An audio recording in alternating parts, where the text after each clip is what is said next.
Hi friends, இன்றைக்கி நம்ம இந்த ட்ராமாவோட அடுத்த எபிசோட் தான் பார்க்க போகிறோம். ஸோ இந்த ட்ராமாவோட ஓப்பனிங் சீனில் ஹீரோயின் பார்த்திங்கன்னா ஒரு ஃபாரினரை மீட் பண்ணுறதுக்காக தான் வந்திருக்கா. அவன் பார்த்திங்கன்னா ஒரு செக்கெல்லாம் எடுத்து கொடுத்துட்ருக்கான். இதில் 500 கோடி வந்துட்டு அமௌண்ட் எழுதியிருக்கேன். ஸோ உங்கள் பிளான் ஓவோட அந்த ஃபார்முலாவை மட்டும் எனக்கு சொல்லு, இது அட்வான்ஸு தான். நீ அந்த ஃபார்முலாவை என்கிட்ட கொடுத்துட்ட அப்படின்னா இதுக்கப்புறம் நீ நினச்சி பார்க்காத அளவுக்கு உன்னோட அக்கௌண்ட்டில் வந்துட்டு அமௌண்ட் க்ரியேட் ஆகும் அப்படின்னு. இவள் பார்த்திங்கன்னா கடுப்பாயிட்ருக்கா. பிளான் ஓல இருக்கிற எல்லாருமே காசுக்காக இதை பண்ண கிடையாது. எங்களோட சைனாவில் இந்த பிராண்டாக நாங்கள் நிலைநிறுத்தணும், எல்லா மக்களுக்கும் எளிமையாக இந்த மருந்து வந்து கிடைக்கணும், இதுதான் எங்களோட நோக்கமே தவிர காசெல்லாம் ஒரு பெரிய விஷயமே கிடையாது அப்படின்னு. இவர் பார்த்திங்கன்னா சிரிக்கிறாரு. என்ன சொல்கிற, இந்த விஷயங்கள் எல்லாத்தையுமே நீங்கள் உங்கள் கண்ட்ரிக்காக தான் பண்ணுறீங்களா? கமான் யா ப்ளீஸ், காசு நீ பாரு, எவ்வளோ காசு தரோம் அப்படின்னு. என்னால் எதையும் கொடுக்க முடியாது அப்படின்னு ஹீரோயின் பார்த்திங்கன்னா அங்கேருந்து எந்திரிச்சு போயிட்டுருக்கா. இந்த ஃபாரினருக்கு செம்மையாக கடுப்பாயிட்ருக்கு. ஸோ அந்த ஃப்ரெண்டுக்கு கால் பண்ணு அப்படின்ற மாதிரி சொல்கிறான். யார் அந்த ஃப்ரெண்டு, என்ன விவரம் அப்படின்றது இப்போதைக்கு தெரியல. அதே சமயம் ரூஹனை காட்டுறாங்க. இவன் பார்த்திங்கன்னா அவனோட ரூமில் அந்த மாயா இருக்காங்களா, அவங்களோட ட்ரெஸ்ஸை வச்சு ரொம்பவே ஃபீல் பண்ணி பார்த்துட்ருக்கான். அப்போ விண்டோ கிட்ட அவங்க நிற்கிற மாதிரி ஒரு இல்யூஷன், அதை பார்த்து ரொம்பவே ஃபீல் பண்ணிட்டு தான் இருக்கான். ஸோ மாயாவை ரொம்ப ட்ரூவாக லவ் பண்ணுற மாதிரி, ரொம்ப மிஸ் பண்ணுற மாதிரி தான் தெரியுது. அப்புறம் இந்த மாயா வந்துட்டு சூசைட் பண்ணி இறந்து போனா அப்படின்றது கரெக்டாக தெரியல. அதே சமயம் இவன் அங்கிளோட வீட்டுக்கு வந்திருக்கான். மாயாவோட ரூமையும் சுற்றி சுற்றி பார்த்துட்ருக்கான். நிறைய ஃபோட்டோஸ்லாம் இருக்குது.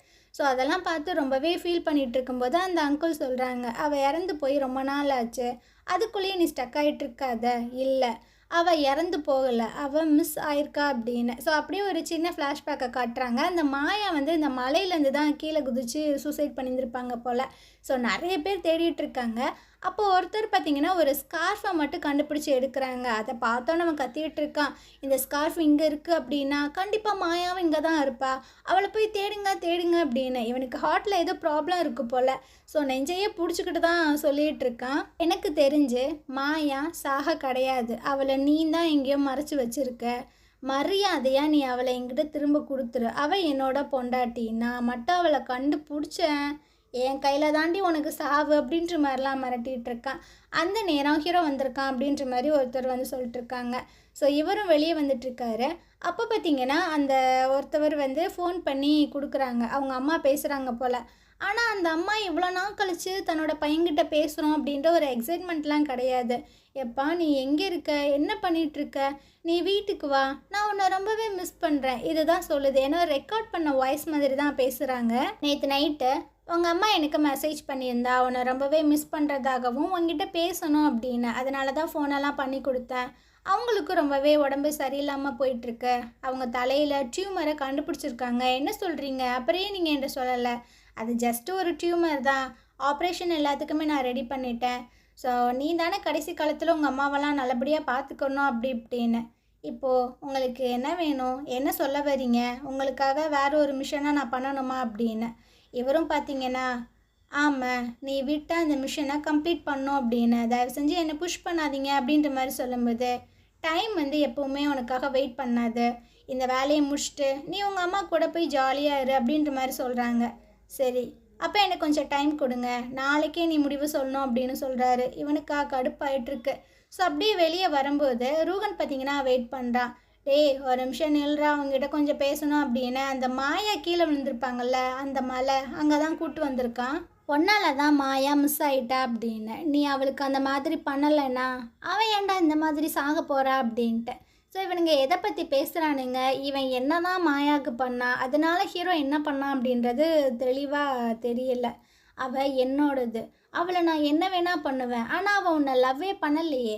ஆமல்ல, அவள் ஒன்றை தானே லவ் பண்ணா அப்படின்ட்டு ரூஹன் பார்த்திங்கன்னா சொல்லிகிட்டு இருக்கா. ஆனால் என்னால் நிம்மதியாக வாழவே முடியல, இந்த கில்ட்டி ஃபீல்னாலேயே நான் செத்துருவேன் போல், ஆனால் நீ மட்டும் எப்பட்றா இவ்வளோ காமாக இருக்க அப்படின்ற மாதிரி சொல்லும்போது ஹீரோ கடுப்பாயிட்ருக்கான். ஸோ அப்படியே பிடிச்சி தள்ளி விட்டு சொல்லிகிட்டு இருக்கான், உன்னோட லைஃப்பை கெடுத்துக்கிட்டது நீ மட்டும்தான், வேறு யாருமே கிடையாது. என்னோடய லைஃப் எப்போவோ அழிஞ்சு போச்சு, இதுக்கப்புறம் இழக்கிறதுக்கு என்கிட்ட ஒன்றுமே இல்லை. என்கிட்ட ஒரே ஒரு விஷ் மட்டும் தான் லாஸ்ட்டாக இருக்குது, என் அம்மா கூட லாஸ்ட் வரைக்கும் இருக்கணும், அவ்வளோதான் அப்படின்னு. இவன் பார்த்திங்கன்னா ஒரு மாதிரி நக்கலாக அப்படியே சிரிக்கிறான். எது, உங்கள் அம்மா கூட லாஸ்ட் வரைக்கும் இருக்கணுமா, அதெல்லாம் என்றைக்குமே நடக்காது. ஏன்டா ஏன் இப்படி சொல்கிற? ஏன்னா உங்கள் அம்மா மாயா செத்து போகிறதுக்கு முன்னாடியே செத்து போயிட்டாங்க அப்படின்னு. ஹீரோ பார்த்தீங்கன்னா இல்லை இல்லை நீ பொய் சொல்கிற, அந்த அங்கிள் உன்னை நல்லா கூமுட்டையாக்கிட்டு இருக்கான்டா, போய் அவனோட சேர்ந்து கூமுட்டையாக அப்படின்ற மாதிரி சொல்கிறான். ஸோ ஹீரோக்கு பார்த்தீங்கன்னா என்னடா நடக்குது அப்படின்ற மாதிரி தான் இருக்குது. ஸோ ஃபாஸ்ட்டாக காரை ஓட்டிகிட்டு வந்து ஒரு இடத்துல பார்த்தீங்கன்னா பயங்கரமாக அழுது கத்திட்டு இருக்கான். ஸோ அந்த அங்கிள் வந்துட்டு ஹீரோவை நல்லாவே யூஸ் பண்ணிக்கிறாரு அவரோட மிஷனுக்காக. அப்படியே நைட்டு போல் காட்டுறாங்க. ஹீரோவோட கண்ணு பார்த்தீங்கன்னா அழுது அழுது செவந்தே போயிடுச்சு. ஸோ பார்க்க ரொம்பவே பாவமாக தான் இருக்குது. அந்த அங்கிளுக்கு கால் பண்ணி சொல்லிட்டு இருக்கான், நான் இந்த மிஷனை பண்ணுறேன், ஒத்துக்கிறேன் அப்படின்னு. இதுக்கப்புறம் ஹீரோயினை காட்டுறாங்க. அந்த செமினாரை தான் அட்டென்ட் பண்ணி ஸ்பீச் எல்லாம் கொடுத்துட்ருக்கு. எல்லாருமே அப்படியே ஆர்வமாக பார்த்துட்ருக்காங்க. அங்கே வந்துட்டு நம்ம கிம்மு, அப்புறம் அந்த ஹாரி, அந்த ஃபாரினரு நிறைய பேர் இருக்காங்க. ஸோ ஹீரோ பார்த்தீங்கன்னா கிளாப் பண்ணிகிட்டே உள்ளே வந்துட்டுருக்கான். கிம்மு பார்த்தீங்கன்னா ஐயோ இவன் கிளாப் பண்ணுறான், நம்மளும் கிளாப் பண்ணணும்னு சொல்லிட்டு இவனு பார்த்தீங்கன்னா எந்திரிச்சு அப்படியே புரியாமல் இங்கிட்டு இங்கிட்டு பார்த்துட்டே கிளாப் பண்ணிகிட்டு இருக்கான். ஏன்னா ஹீரோ அந்த இடத்துல அவன் பார்ப்பான் அப்படின்றத எதிர்பார்க்கல. ஸோ அந்த செமினார் எல்லாமே முடிச்சுட்டு கிம்மும் ஹீரோயினும் வந்துட்டுருக்காங்க. அப்போ முன்னாடி பார்த்தீங்கன்னா நம்ம ஹீரோ வந்துட்டுருக்கான். நான் உங்ககிட்ட கொஞ்சம் பேசணும், உங்ககிட்ட பேசுகிறதுக்கு என்கிட்ட எதுவுமே இல்லை அப்படின்ட்டு ஹீரோயின் பார்த்தீங்கன்னா அங்கேருந்து போயிட்டே இருக்கா. ஸோ ரொம்பவே கடுப்பாக தான் அவளோட ரூமுக்குள்ளே போயிட்டுருக்கா. இப்போ யாரோ கதவை தட்டுறாங்க. இவனும் ஓப்பன் பண்ணால் ஹீரோ தான் வந்து நின்றுட்டுருக்கான். இவனை பார்த்தோன்னா கதவை அடைக்க போகிறாளா, இவன் பார்த்தீங்கன்னா அப்படியே ஹோல்ட் பண்ணிக்கிறான். நான் சொல்கிறத ஒரு நிமிஷம் கேளு, இப்போ நீ போகலைன்னா நான் கத்துவேன், கத்து, எனக்கு அதை பற்றி கவலையே இல்லை அப்படின்னு. இவளுக்கு என்ன பண்ணுறதுனே தெரில. அங்கிள் உன்னை மீட் பண்ணணுன்னு சொல்கிறாரு, நாளைக்கு ஆஃப்டர்நூன் நீ வரியா அப்படின்னு. ஸோ இவளுக்கு பார்த்தீங்கன்னா என்ன பண்ணுறதுன்னு தெரில. சரி வந்து தொலைகிறேன் போ அப்படின்ட்டு கதவை பட்டுன்னு அடைச்சிடுறா. அவளுக்கு என்ன பண்ணுறதுனே தெரில. மறுநாள் காலையில் ஹீரோ பார்த்தீங்கன்னா அவளை கூட்டிகிட்டு போயிட்டுருக்கான். ஸோ அந்த அங்கிள் பார்த்தீங்கன்னா வாமா வாமா உட்காருமா அப்படின்ட்டு காஃபியெல்லாம் ஊற்றி கொடுத்துட்ருக்காரு.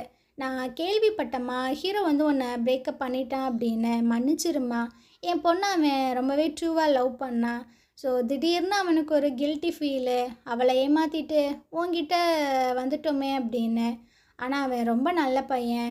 ஆனால் ஹீரோன்னு பார்த்தீங்கன்னா ரொம்ப தெளிவாக பேசிகிட்டு இருக்கா. என்னோடய லைஃப்பில் ஒரு விஷயம் முடிஞ்சிருச்சுன்னா அது முடிஞ்சிருச்சு தான், அதை நான் திரும்பலாம் ஸ்டார்ட் பண்ணணும்னு நினைக்கவே மாட்டேன் அப்படின்னு. ஹீரோக்கு பார்த்தீங்கன்னா என்ன பண்ணுறதுன்னு தெரில. இந்த அங்கிள் நாய் எதுக்கு பிளான் போடுறான் அப்படின்றது நல்லாவே தெரியுது போல். ஸோ அவன் பேச பேச ஹீரோக்கு தான் பயங்கர கடுப்பாயிட்டுருக்கு. இந்த சைடு மோலி அப்புறம் கிம்மு இவங்க 2 பேர்த்தையும் தான் காட்டுறாங்க. கிம்மு பார்த்தீங்கன்னா சோயா கொடுத்தா அந்த கிஃப்ட் எடுத்து கையில் கொடுத்துட்ருக்கான். அவளும் ஓப்பன் பண்ணி பார்த்தா உள்ளே ஒரு பிங்க் கலரில் ஒரு அழகான பொம்மை இருக்குது. ஸோ அதை பார்க்கும்போது ஒரு சில மெமரிஸு. நம்ம மோலி பார்த்திங்கன்னா ஒரு ஷாப்பிங் மாலில் இந்த பொம்மையை பார்த்துட்டு பேன்னு நின்றுட்டு இருந்திருப்பா. அப்போ சோயா வந்து தான் கேட்குறா, உனக்கு இந்த பொம்மை ரொம்பவே பிடிச்சிருக்கா, இல்லை இல்லை எனக்கெலாம் பிடிக்கல அப்படின்ற மாதிரிலாம் சொல்லிட்டு போயிருந்திருப்பா. ஸோ அதை ஞாபகம் வச்சு கரெக்டாக நம்மளுக்கு அமுச்சு விட்ருக்காளேன்னு இவளுக்கு ஒரு ஹாப்பியாக இருக்குது. இதை கிம்மை பார்த்துட்டு இவ்வளோ வருஷம் அந்த நாய் என் கூட இருந்தால் எனக்கு ஒன்றாவது வாங்கி கொடுத்துருக்காளா, உனக்கு மட்டும் பொம்மைலாம் வாங்கி கொடுத்துருக்கா அப்படின்ட்டு. ஆமாம், நீ அவளை பற்றி என்ன நினைக்கிற? அவளை பற்றி நான் என்ன நினைக்கணும், அவள் என்னோடய ஸ்டூடெண்ட்டு, என்னோடய சிஸ்டர் மாதிரி. நான் வந்து அவளை ஃப்யூச்சர் சிஸ்டர் இன் லாவாக ட்ரீட் பண்ணணும்னு நினைக்கிறேன் அப்படின்னு. ஓ மூஞ்சி முகரையை பரு போட அங்கிட்ட அப்படின்னு திட்டி விட்டுட்டு போயிட்டே இருக்கா. இவனுக்கு ஒன்றும் புரியல, இந்த பொண்ணையே நம்மளை இந்த கழுவி ஊற்றிட்டு போகுது அப்படின்னு. நம்ம சோயாவுக்கு பார்த்தீங்கன்னா கால் பண்ணுறான். அவள் ரொம்ப சின்சியராக கேமெல்லாம் விளாண்டுட்டுருக்கா. இது ஒரு கேம் பைத்தியம் போல். ஸோ ஃபோன் பண்ணி மாஸ்டர் சொல்லுங்கள் அப்படின்ற மாதிரி கேட்கும்போது, மோலிக்கிட்ட நீ கொடுத்த கிஃப்ட்டை கொடுத்துட்டேன், அவள் என்னன்னா ரொம்ப கழுவி கழுவி ஊற்றுறா. இவ பார்த்தீங்கன்னா சிரிக்கிறா. ஏன் என்னாச்சு, நீங்கள் என்ன சொன்னீங்க? நான் எதுவுமே சொல்லப்பா, அவள் என்னை கழுவி கழுவி ஊற்றிட்டு போயிட்டுருக்காப்பா. இதுக்கப்புறம் ஹீரோயினை காட்டுறாங்க. ஹீரோ வந்து சொல்லிகிட்டு இருக்கா, நான் திரும்பவும் பிளான் ஓவில் வந்து ஒர்க் பண்ணோம் அப்படின்னு. அவள் கடுப்பாயிட்ருக்கா. நான் அன்றைக்கி அவ்வளோ தூரம் கெஞ்சினேன், முடியாதுன்னு சொல்லிட்டு போனேன், இப்போ எதுக்காக வர, நீ என்ன தான் யோசிக்கிற அப்படின்னு. நான் சில விஷயங்களை பற்றி யோசிச்சுட்டு இருந்தேன், எனக்கு இப்போ தான் அது தப்புன்னு புரியுது, அதனால தான். ஆனால் நாங்கள் ரெசிக்னேஷன் ஃபார்ம் எல்லாத்தையுமே சப்மிட் பண்ணிட்டோம், ஆனால் அதை அக்செப்ட் பண்ணிக்கலையாமே. ஸோ நான் வரதில் எந்த ஒரு பிரச்சனையும் இல்லை அப்படின்றது எனக்கு நல்லாவே புரியும் அப்படின்ட்டு. இவ்வளோ எதுவுமே சொல்லலை, அமைதியாக லிஃப்ட்டுக்குள்ளே வந்துட்டுருக்கா. ஹீரோவும் பார்த்தீங்கன்னா பின்னாடியே வரான். ஸோ அவளுக்கு என்ன பண்ணுறதுனே தெரில. பேசாமல் அவளோட ரூமுக்கு போக இவனும் பின்னாடியே வரானா. அவனுக்கு என்ன பிரச்சனை, எதுக்கு என் பின்னாடியே வந்துட்டுருக்க, நீ எப்படி தனியாக ஸ்டே பண்ணுவ, அதான் நானும் இங்கே இருக்கேனே, அன்னைக்கு நம்ம அந்த ஹோட்டலில் ஒன்றாவே ஸ்டே பண்ணியிருந்தோமே அதே மாதிரி அப்படின்னு. ஹீரோனுக்கு பார்த்திங்கன்னா ஒரு மாதிரியாக ஆயிடுது. ஆமாம், அப்போ கூட நீ வேறு யார் பெரிய வச்சு என்னை கூப்பிட்டிய அப்படின்ட்டு அவன் அந்த கதை ஓப்பன் பண்ண போகிறா. அன்னைக்கு வேணுக்குனுமே தான் நான் அந்த பேரை மென்ஷன் பண்ணேன், ஆனால் இப்போ எனக்கு புரியுது, இந்த உலகத்துலேயே நான் லவ் பண்ணுற ஒரே ஒரு பர்சன்னா அது நீ மட்டும்தான் அப்படின்னு வந்து பின்னாடி ஹக் பண்ண. ஹீரோயின் பார்த்தீங்கன்னா கடுப்பாகி பிடிச்சி தள்ளி விட்டுட்ருக்கான். உனக்கு அவ்வளோதான் மரியாதை, நம்ம 2 பேரும் பிரேக்கப் பண்ணிட்டோம், எல்லாமே முடிஞ்சிருச்சு, புரியுதா உனக்கு அப்படின்னு. இவனுக்கும் என்ன சொல்கிறதுனே தெரியல. அப்படியே பிளான் ஓலை காட்டுறாங்க. அந்த அட்மின் பொண்ணு வந்து சொல்லிட்டு இருக்கா, ஹீரோ ரிட்டன் இங்கே வரப்போகிறான் அப்படின்னா. என்ன சொல்கிற? ஆமாப்பா, இப்போ தான் எனக்கு நோட்டிஃபிகேஷன் வந்தது அப்படின்ற மாதிரி சொல்லிட்டு இருக்காங்க. இந்த சைடு நம்ம ஹீரோயினுக்கு ஒரு ஃபோன் கால் வருது. உங்களை மீட் பண்ண மோலி அப்படின்ற ஒரு பொண்ணு வந்திருக்கா. இல்லை நான் மீட் பண்ணுற மைண்ட் செட்டில் இல்லை அப்படின்ற மாதிரி சொல்லும்போது, ஏதோ ரொம்ப அர்ஜென்ட்டாமா அப்படின்னு. ஸோ இவளும் வந்து எதுக்கு என்னை மீட் பண்ண வந்த அப்படின்ற மாதிரி கேட்கும்போது இவளும் சொல்லிகிட்டு இருக்கா, என்னோடய பிரதர் வந்து உன்னை ரொம்பவே சின்சியராக லவ் பண்ணுறாங்க, சொன்னால் புரிஞ்சுக்கோ. மாயா இவனை விட்டு போகும்போது கூட அவன் இந்த அளவுக்கு பிரேக் ஆகலை, ஆனால் இவன் இப்போ ரொம்பவே கஷ்டப்படுறான் அப்படின்னு. எனக்கு ஒரு விஷயம் மட்டும் புரியல, நீயும் அவனை லவ் பண்ண தானே செஞ்ச, ஏன் இப்படி வந்து இந்த விஷயத்தெல்லாம் பற்றி பேசிகிட்டு இருக்க அப்படின்னு. இவ பார்த்தீங்கன்னா, உனக்கு இந்த உலகத்தில் வந்துட்டு நிறைய விஷயங்கள் இருக்குது, அதெல்லாம் எக்ஸ்பிளைன் பண்ண முடியாது, உனக்கு சொன்னாலும் புரியாது. நான் எதுக்காக இங்கே வந்தேன்னு தெரியுமா? ஹீரோ வந்தனால நீனும் வந்திருப்ப கிடையாது, உன்னோட ஸ்டெப் மதர் தான். அவங்க என்னை நம்பவே இல்லை. நான் வந்து உன் தங்கச்சியோட ஃப்ரெண்ட்ஷிப்புக்கு தகுதியான ஆளே இல்லை அப்படின்ற மாதிரிலாம் என்னை ஹர்ட் பண்ணாங்க. அதனால தான் நான் ரிட்டன் வந்தேன். ஸோ எங்களை மாதிரி ஒரு ஆட்களுக்கு ஒரு லவ்வோ ஒரு அஃபெக்ஷனோ வருது அப்படின்னா அதை வந்துட்டு எந்த ஒரு சந்தேகமே இல்லாமல் அப்படியே ஃபுல்லாக அக்செப்ட் பண்ணிக்க முடியாது. ஏன்னா அந்த மாதிரி ஒரு சிச்சுவேஷனில் நாங்கள் வளரல. ஸோ சொன்னால் புரிஞ்சுக்கோ, அவன் ஒன்று ட்ரூவாக லவ் பண்ணுறான், அவனை ப்ளீஸ் அக்செப்ட் பண்ணிக்க அப்படின்னு. அப்படியே அந்த அங்கிள் அப்புறம் ஹீரோவை காட்டுறாங்க. 2 பேர் உட்காந்து சாப்பிட்டுட்ருக்காங்க. ஃப்ளைட் டிக்கெட்லாம் புக் பண்ணிட்டியா அப்படின்ற மாதிரி கேட்குறாரு. பண்ணிட்டேன் அப்படின்னு. நான் இங்கேருந்து போகிறதுக்கு முன்னாடி எங்கள் அம்மா கிட்டே ஒரு தடவை பேசலாமா அப்படின்ற மாதிரி கேட்குறான். சரி ஓகே அப்படின்னா அந்த பிஏ பார்த்திங்கன்னா ஃபோனெல்லாம் பண்ணி கொடுக்குறாங்க. இவங்க பார்த்திங்கன்னா முன்னாடி பேசினாங்கள்ல அதே மாதிரி தான், அதே டோனில் தான் பேசிகிட்ருக்காங்க. கொஞ்சம் கூட அந்த ஏத்தா இறக்கம்லாம் இல்லவே இல்லை. சரிம்மா, நீங்கள் ஸ்மோக் மட்டும் பண்ணாதீங்க அப்படின்ற மாதிரி சொல்லும்போது, சரிப்பா ஓகே அப்படின்ற மாதிரி சொல்கிறாங்க. இதுவே இவனுக்கு டவுட்டாக இருக்குது. ஒரு வேளை அவங்க அம்மா வந்து ஸ்மோக்கெல்லாம் பண்ண மாட்டாங்க போல், கரெக்டாக தெரில. மறுநாள் காலையில் ஹீரோயினு கிம்மு 2 பேரும் ஏர்போர்ட்டில் நின்றுட்டுருக்காங்க. அப்போ ஹீரோ பார்த்திங்கன்னா அவனோட லக்கேஜ் எல்லாம் எடுத்துகிட்டு வந்துட்டுருக்கான். கிம்முக்கு ஒன்றும் புரியல. ஆமாம், இவன் எதுக்கு இங்கே வந்திருக்கான், என்ன பண்ணுறான், அதனால தான் நீ கொஞ்சம் வித்தியாசமாக நடந்துக்கிட்டியா அப்படி இப்படின்னு. அவன் ஜஸ்ட்டு ஒர்க்கில் வந்து ஜாயின் பண்ணுறான், அவ்வளோதான், வேறு ஒன்றும் கிடையாது அப்படின்னு. அந்த இடத்துக்கு மோலி பார்த்திங்கன்னா வேகமாக வந்துட்டுருக்கா. கிம்முக்கிட்ட அவங்கக்கிட்ட நான் சில விஷயங்களை பேசணும் அப்படின்ட்டு. ஸோ தனியாக கூட்டிகிட்டு போயிட்டு கேட்குறான், நீங்கள் சோயா பற்றி என்ன நினைக்கிறீங்க? அதான் முன்னாடியே சொன்னேன், அவள் வந்துட்டு எனக்கு ஒரு ஸ்டூடெண்ட்டு, ஒரு சிஸ்டர் மாதிரி.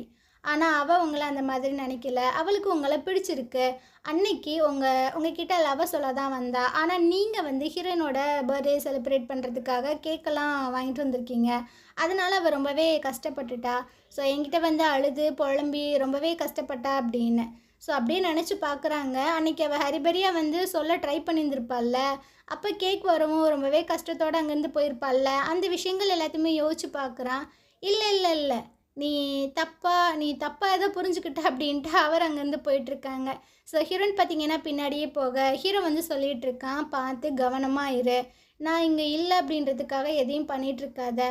என்ன பேசுகிறீங்க, மிஷன் முடிஞ்சு நீங்கள் தான் இங்கே வந்துடுவீங்கள, அது வந்து சரி நான் போயிட்டு வரேன் அப்படின்ட்டு அவங்க வந்து போகிறான். இவன் சொல்கிறத பார்த்தா ரிட்டன் வர ஐடியாலாம் ஹீரோக்கு இல்லை போல், பார்க்கலாம். 3 பேரும் பார்த்திங்கன்னா ரிட்டன் சைனா வந்துட்டாங்க. சோயா பார்த்திங்கன்னா அவங்க அக்காவை பிடிச்சி இழுத்துட்ருக்கா, அக்கா எப்படி இருக்க அப்படின்னு. அப்போ ஹீரோ பார்த்திங்கன்னா கார்லேருந்து இறங்குறானா, இவன் என்ன பண்ணிகிட்ருக்கான் அப்படின்ட்டு. நான் என்னோடய வீட்டுக்கு போகிறேன் அப்படின்ட்டு அவன் பார்த்திங்கன்னா அங்கேருந்து போயிட்டே இருக்கான்.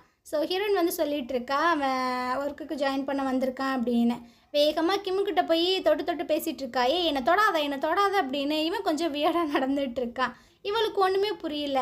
சரி நான் இங்கேருந்து போகிறேன் அப்படின்ட்டு டபக்குன்னு ஓடிடுறானா. இவன் வந்து கேட்குறான், அவனுக்கு என்னாச்சு, ஏன் நான் அவாய்ட் பண்ணுற மாதிரியே பேசுகிறான். அவன் கொஞ்சம் டயர்டாக இருப்பாம்மா, ஹாஸ்பிட்டலில் நிறைய வேலை இருக்கும், வா அப்புறமாட்டி பார்த்துக்கலாம் அப்படின்னு கூப்பிட்டு போகிறா. அந்த அங்கிள் பார்த்திங்கன்னா ஹீரோக்கு கால் பண்ணி சொல்லிகிட்டு இருக்காங்க, கிளைண்ட் வந்து ரொம்பவே ப்ரெஷர் பண்ணுறாங்க, சீக்கிரம் அந்த ஃபார்முலாவை நம்ம எடுத்து கொடுக்கணும் அப்படின்னு. அது என்றைக்குமே உங்களுக்கு நடக்காது, அந்த ஃபார்முலாவை நான் எப்போவுமே எடுத்து கொடுக்க மாட்டேன் அப்படின்னு. உனக்கு என்னாச்சு, ஏன் பைத்தியம் மாதிரி பேசுகிற, என்ன நினச்சிட்ருக்கீங்க, எங்கள் அம்மா என்றைக்கும் செத்து போயிட்டாங்க, ஆனால் எங்கள் அம்மா உயிரோடு இருக்காங்கன்னு என்கிட்ட வேலை வாங்கிட்டுருக்கீங்களா அப்படின்னு. யாரா அவன்கிட்ட சொன்னேன், அப்படிலாம் இல்லைடா, சர்ஜரிலாம் ரொம்ப நல்ல விதமாக போயிடுச்சு அப்படி இப்படின்ட்டு. பொய் சொல்லாதீங்க, நான் எங்கள் அம்மாட்ட நீங்கள் ஸ்மோக் பண்ணாதீங்கன்னு சொன்னேன், அதுக்கு அவங்க ஓகேன்றாங்க. அவங்க என்றைக்கு ஸ்மோக் பண்ணியிருக்காங்க அப்படின்னு. டேய் இதெல்லாம் ஒரு விஷயமா, உங்கள் அம்மாவுக்கு வயசாயிருச்சு, ஸோ மறதியில் ஏதாவது சொல்லியிருப்பாங்க அப்படின்ட்டு. இல்லை, ரூஹன் கூட சொன்னா எங்கள் அம்மா எப்போவோ இறந்து போயிட்டாங்க அப்படின்னு. அவன் சொல்கிறத நீ கேட்குறியா? அவனுக்கு உன்னை சுத்தமாக பிடிக்காது, ஸோ அதனால் கூட சொல்லியிருந்துருக்கலாம்ல. நீங்கள் என்ன சொன்னாலும் சரி, எங்கள் அம்மா இறந்து போயிட்டாங்க அப்படின்றது எனக்கு நல்லாவே தெரியுது. இதுக்கப்புறம் நான் உங்களுக்கு ஒர்க் பண்ண மாட்டேன். ஏன்டா புரிஞ்சுக்க மாட்டேற? நான் உன் நல்லதுக்கு தானே பண்ணுறேன். இவ்வளோ வருஷமாக நான் உன்னை வளர்த்தேன்ல, அதுக்கு நீ இந்த மாதிரி தான் பண்ணுவியா? வளர்த்த எல்லாத்துக்குமே நான் உங்களுக்கு பண்ண வேண்டிய விஷயங்கள் எல்லாம் பண்ணி முடிச்சிட்டேன். இதுக்கப்புறம் என்னோடய லைஃப்பை நான் ஃப்ரீடமாக வாழ போகிறேன். எனக்கு பிடிச்ச பொண்ணை நான் ஹாப்பியாக லவ் பண்ணி மேரேஜ் பண்ணி ஒரு ஃபேமிலியாக செட்டில் ஆக போகிறேன் அப்படின்ட்டு டக்குன்னு ஃபோனை வச்சிட்றான்.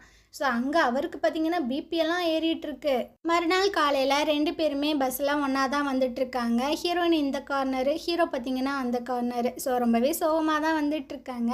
ஃபஸ்ட்டு ஹீரோ பார்த்திங்கன்னா உள்ளே வரான். எல்லோரும் போய் பேசிகிட்டு இருக்காங்க. டே நீ திரும்ப வந்துட்டியாடா, ஏன்டா இங்கேருந்து போன, திரும்பவும் ஏன்டா வந்த அப்படி இப்படின்ட்டு. ஆனால் அந்த க்ரஷ் பையன் மட்டும்தான் ஹீரோ பார்த்திங்கன்னா வாமா வெல்கம் பண்ணுற மாதிரி தெரியுது. இதுக்கப்புறம் ஹீரோயினும் பின்னாடி வந்துட்டுருக்கா. அவன் முஞ்சியில் பெருசாலாம் எந்த ஒரு மாற்றமே இல்லை. ஒரு மீட்டிங் ஒன்று அரேஞ்ச் பண்ணோம், எல்லாத்தையும் வர சொல்லுங்கள் அப்படின்னு மீட்டிங் போட்டு பேசிகிட்டு இருக்காங்க. இந்த மாதிரி ஹீரோ ரிட்டன் வந்திருக்கான். ஸோ முன்னாடி நடந்த விஷயங்கள் எல்லாத்தையுமே மறந்துட்டு எல்லாருமே நல்லா ஒர்க் பண்ணுங்க அப்படி இப்படின்னு. ஹீரோ பார்த்திங்கன்னா ஒரு மாதிரி பார்த்துட்டே தான் இருக்கான். ஸோ ஹீரோயின்கிட்ட வந்து சொல்லிகிட்ருக்கான், நான் வாங்க மீட் பண்ண போகிறேன், நீயும் வரியா?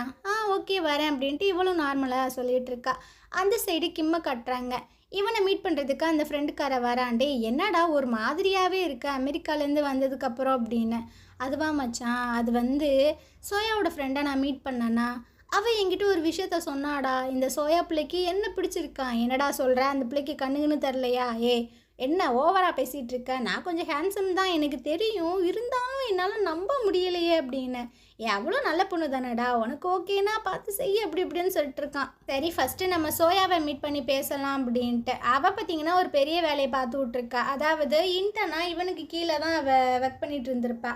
ஆனால் இதுக்கப்புறமும் இவனை நம்ம தொல்லை பண்ணக்கூடாது, இவனை பார்க்கும் போதெல்லாம் நம்மளுக்கு ஒரு மாதிரி ஆகுது அப்படின்னு இவன் பார்த்திங்கன்னா ஹெட்டையே சேஞ்ச் பண்ணியிருந்திருப்பா போல்.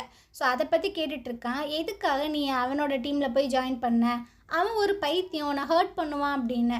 அதெல்லாம் நீங்கள் ஏன் ஃபீல் பண்ணிகிட்ருக்கீங்க, நீ அவனை சூஸ் பண்ணதுக்கு காரணம் நான் தானா? அப்படிலாம் ஒன்றும் இல்லையே அப்படின்னு. நான் மோலியை மீட் பண்ணும்போது அவள் எல்லா விஷயங்களுமே என்கிட்ட சொன்னா அப்படின்னு. இவளுக்கா என்ன சொல்கிறதுன்னு தெரில. இங்கே பாரு என்னை மன்னிச்சிரு அப்படின்னு ஏதோ சொல்கிறானா, எனக்கு புரியுது, உங்கள் சாரியெல்லாம் வேணாம். இப்போ என்ன ஒன்று எனக்கு பிடிக்கல, நான் ஒன்று அந்த மாதிரி பார்க்கல, அதை தானே சொல்ல போகிறீங்க. இதெல்லாம் சொல்லணும்னு அவசியம் இல்லை, ஏன்னா நான் உங்களோட அந்த ஃபீலிங்ஸ்லேருந்து தாண்டி வந்துட்டேன் அப்படின்னு. ஆனால் கிம்மு பார்த்திங்கன்னா ஒரு மாதிரி பார்க்குறான்.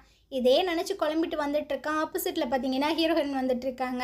நான் அவங்ககிட்ட கொஞ்சம் பேசணும் அப்படின்ற மாதிரி சொல்லும்போது, ரொம்பவே லேட் ஆச்சு, நாங்கள் வீட்டுக்கு போகணும் அப்படின்னு ஹீரோ சொல்கிறான். உனக்கு தேவைன்னா நீ வீட்டுக்கு போ அப்படின்னு ஹீரோயினை பார்த்திங்கன்னா தனியாக கூட்டிகிட்டு வந்துட்டுருக்கான். என்னாச்சு, அவனை பற்றி பேசணுமா? ஏம்மா தாயே, நீங்கள் 2 பேரும் என்ன கருமத்தை வேணால் பண்ணிக்கோங்க, எனக்கு அது பிரச்சனை இல்லை. என்னடா பொசுக்குன்னு இப்படி சொல்லிட்ட, அப்புறம் எதுக்கு என்னை கூப்பிட்டு வந்த? அது வந்து உன் தங்கச்சிக்கு என்ன பிடிச்சிருக்கான், என்ன சொல்கிற உண்மையா அப்படின்னு. ஆமாம் ஆமாம், ஆனால் இப்போ அவள் வந்துட்டு வேறு ஒரு டீமுக்கு போயிட்டா. அந்த லூசு பையன் சரியான பைத்தியக்காரன், அவன் சோயாவை ஹர்ட் பண்ணிட்டான், அவன் ரொம்பவே ஹர்ட் ஆவாள்ல. ஸோ நான் என்ன பண்ணுறது, அவகிட்ட கொஞ்சம் பேசி புரிய வையேன் ப்ளீஸ் ப்ளீஸ் அப்படின்னு. சரி சரி பண்ணுறேன் அப்படின்ற மாதிரி தான் ஹீரோன்னு சொல்லிகிட்டு இருக்கா. இவ பேசி முடிச்சுட்டு ரிட்டன் வரா. அங்கே ஹீரோ பார்த்திங்கன்னா வெயிட் பண்ணிகிட்டே இருக்கான் இவ்வளோ நேரம். இவளுக்கும் என்ன பண்ணுறதுன்னு தெரில. இதுக்கப்புறம் 2 பேரும் டாக்ஸி பிடிச்சி வந்துட்டுருக்காங்களா. அப்போ ஹீரோயின்கிட்ட பார்த்திங்கன்னா அவன் சொல்லிட்டுருக்கான், நான் உனக்காக வெயிட் பண்ணுறேன், 1 மாதம் 1 வருஷம் இல்லை என்னோட மொத்த லைஃபு நான் உனக்காக வெயிட் பண்ணுறேன் அப்படின்னு. இவ பார்த்திங்கன்னா எதுவுமே சொல்லலாம், அமைதியாக உள்ளே போயிட்டுருக்கா. இதுக்கப்புறம் ரூஹனை காட்டுறாங்க. இவனை மீட் பண்ணுறதுக்காக அந்த அங்கிள் தான் வந்திருக்காங்க. ஸோ நீ எனக்காக ஹெல்ப் பண்ணு, ஹீரோ எங்கே இருக்கான் அப்படின்றத பார்த்து என்கிட்ட கூட்டிகிட்டு வந்து விட்டுட்ட அப்படின்னா நான் மாயாவை உங்ககிட்ட காட்டுறேன், அவளை மீட் பண்ண வைக்கிறேன் அப்படின்னு.